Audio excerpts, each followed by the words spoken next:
SIR ইস্যুতে কেন্দ্রীয় BJP সরকারের বিরুদ্ধে প্রতিবাদ তীব্র করেছেন মুখ্যমন্ত্রী এবং তৃণমূল সুপ্রিমো মমতা বন্দ্যোপাধ্যায়। শুক্রবার মুখ্যমন্ত্রী কলকাতার ধর্মতলায় মেট্রো চ্যানেলে একটি বিশাল মঞ্চ তৈরি করে অবস্থান বিক্ষোভে বসেন। তার এই পদক্ষেপ রাজনৈতিক উত্তেজনা সৃষ্টি করেছে। সূত্রের খবর, মুখ্যমন্ত্রী মমতা বন্দ্যোপাধ্যায় বিক্ষোভ সম্প্রসারণের জন্য রাতারাতি অবস্থান বিক্ষোভ করতে পারেন। দলের বেশ কয়েকজন সিনিয়র মন্ত্রী, সাংসদ এবং বিশিষ্ট নেতারা মঞ্চে উপস্থিত আছেন। অন্যদিকে তৃণমূল কর্মীদের বিশাল ভিড় মঞ্চের নিচে উপচে পড়ছে। মুখ্যমন্ত্রী স্পষ্ট জানান, এসআইআর ইস্যুতে তিনি পিছপা হবেন না এবং জনস্বার্থে তার আন্দোলন চালিয়ে যাবেন।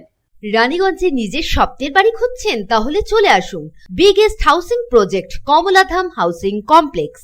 এখানে আছে মোট 250টিরও বেশি ফ্ল্যাট। 200টি ফ্ল্যাটে অলরেডি ফ্যামিলি বসবাস করছে, বাকি ফ্ল্যাটগুলি রেডি টু মুভ।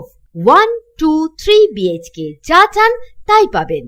সুলভ মূল্যে অত্যাধুনিক সুবিধা সহ swimming pool, gymnasium, children's park, lift facility, community hall, 24 ঘন্টা সিকিউরিটি ছাড়াও থাকছে অন্যান্য ফ্যাসিলিটি।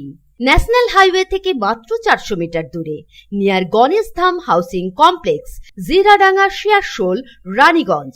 Contact number 7719356476।